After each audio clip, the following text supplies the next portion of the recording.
Brought to you by Palvi Agrico. पालवी ॲग्रिको, भारताचा पहिला AI तंत्रज्ञानावर आधारित B2B आणि B2C ई-कॉमर्स प्लॅटफॉर्म। शेतीसाठी जे काही लागणार थेट तुमच्या बांधावर पोहोचणार, मोबाईलच्या एका क्लिकवर।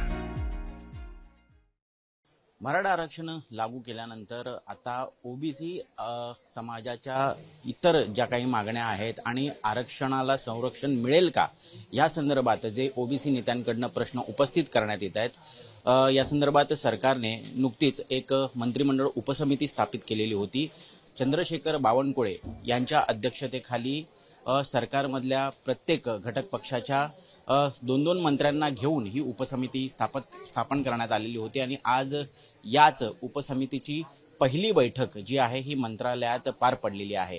सध्या मी त्याच ठिकाणी उभा आहे ज्या ठिकाणी ही बैठक पार पडली आणि पहिलीच बैठक जी माहिती सूत्रांकडून मिळते त्यानुसार अत्यंत वादळी ठरलेली आहे, कारण या बैठकीमध्ये मंत्री छगन भुजबळ हे सुद्धा सदस्य आहेत आणि अर्थात ते सुरुवातीपासूनच आपलं मत नोंदवतायत, आपलं म्हणणं मांडतायत आणि इतकंच नाही तर जो निर्णय या सरकारने घेतलेला आहे याच्या विरोधात ते कोर्टात जाण्याची सुद्धा तयारी करत आहेत आणि हेच मत त्यांनी आजच्या ह्या ओबीसी मंत्रिमंडळ उपसमितीच्या बैठकीत सुद्धा व्यक्त केलेलं आहे।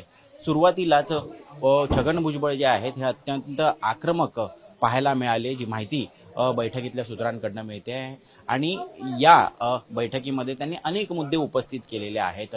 सर्वप्रथम तर भुजबळांनी जे सामाजिक न्याय विभागाचे अधिकारी आहेत आणि या अधिकाऱ्यांमार्फत जो मराठा आरक्षणासाठी हैदराबाद गॅझेटियरनुसार GR काढण्यात आलेला आहे, या GR मध्ये ज्या त्रुटी आहेत त्या त्रुटी अधोरेखित करून अधिकाऱ्यांनाच फैलावर घेण्यात आलं। सामाजिक न्याय विभागाचे सचिव हर्षदीप कांबळे यांच्यावरती प्रश्नांची सरबत्ती करण्यात आली। त्यांना विचारण्यात आलं की हा GR तुम्ही मुळात काढलाच कसा, कारण सगळ्यात पहिला आक्षेप आहे तो म्हणजे मराठा समाजाला हे आरक्षण देण्यात येते।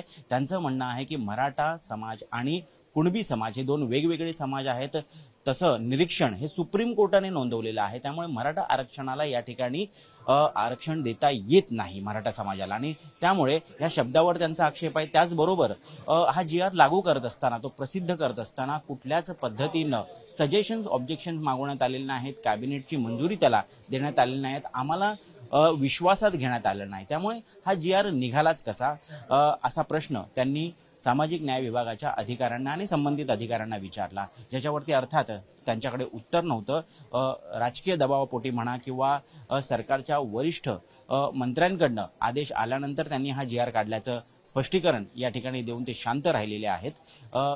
दुसऱ्यांदा जेव्हा भुजबळ या प्रश्नासंदर्भात बोलत होते त्यावेळेस टेक्निकल बाबींच्या व्यतिरिक्त राजकीय दृष्ट्या याचा कसा परिणाम होणार आहे या संदर्भात सुद्धा परखड मतं त्यांनी व्यक्त केलेली आहेत।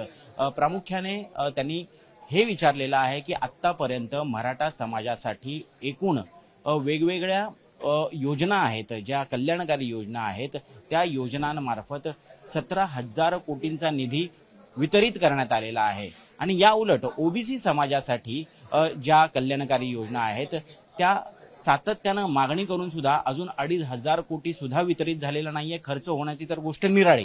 त्यामुळे ओबीसी समाजावरती कशा पद्धतीनं अन्याय होतोय हे अधोरेखित करून देण्याचा प्रयत्न या बैठकीमध्ये भुजबळ यांनी केलेला आहे। त्यांनी इतर सदस्य मंत्री जे आहेत या उपसमितीचे त्यांना सुद्धा या ठिकाणी अलर्ट केलेला आहे की कुठेतरी राजकीय दृष्ट्या हा निर्णय जो आहे हा आपल्याला खूप महागात पडणार आहे, खूप बॅकलॅश याचा होणार आहे। ज्यावेळेस चंद्रशेखर बावनकुळे जे या समितीचे उपसमितीचे अध्यक्ष आहेत ते या संदर्भात त्यांचं मत मांडायला गेले त्यावेळेस त्यांनी हे सुद्धा सांगितलं की तुम्ही सरकारला किंवा वित्त विभागाला ज्यांनी या पैशाचं वितरण केलेलं आहे त्यांना कुठल्याही पद्धतीनं डिफेंड करू नका। याचाच अर्थ काय तर वित्त विभाग हे अजित पवारांकडे आहे आणि अजित पवारांच्या विभागाने जे आत्तापर्यंत मराठा समाजाला वितरित केलेले 17,000च्या आसपास 17,000 कोटींच्या आसपास जे पैसे आहेत ते कशा पद्धतीने केले, ओबीसींच्या पदरात हे सगळे पैसे का नाही आले असा जेव्हा जाब विचारला जातो तेव्हा कुठल्याही पद्धतीनं तुम्ही सरकारला आणि वित्त विभागाला डिफेंड करू नका असंही भुजबळांनी खडसावलेलं आहे। ह्या सगळ्या गोष्टी घडत असताना कुठेतरी इतर सदस्य मंत्री जे आहेत त्यांची सुद्धा भुजबळांच्या भूमिकेला मुकसहमतीच होती, परंतु राजकीय दृष्ट्या अडचणीचं ठरेल किंवा सरकारच्या विरोधात बोलावं लागेल म्हणून सध्या तरी या सगळ्यांनी मौन बाळगलेलं आहे। फक्त संजय राठोड हे एकमेव असे या बैठकीतले मंत्री होते ज्यांनी त्यांचं परखड मत व्यक्त केलेलं आहे। त्यांचं म्हणणं आहे की हैदराबाद गॅजेटनुसार GR हा लागू करण्यात आलेला पाहिजे, कारण या GR नुसार ज्यांच्या कुणबी नोंदी सापडतील फक्त त्यांनाच आरक्षणाचा लाभ घेता येईल, त्यामुळे त्याला काहीच हरकत नाहीये, ते लागू करून दिलं पाहिजे।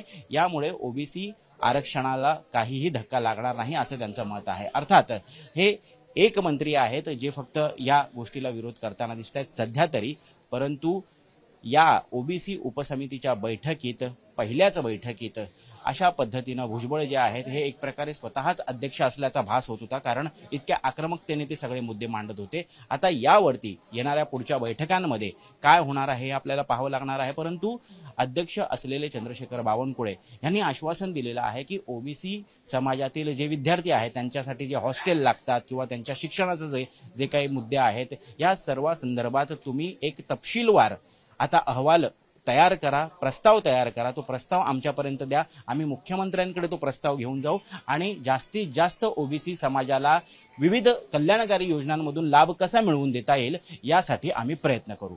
इथेच थांबूयात। कॅमेरा पर्सन सचिन सोबत मी ऋत्विक भालेकर, मुंबई तक।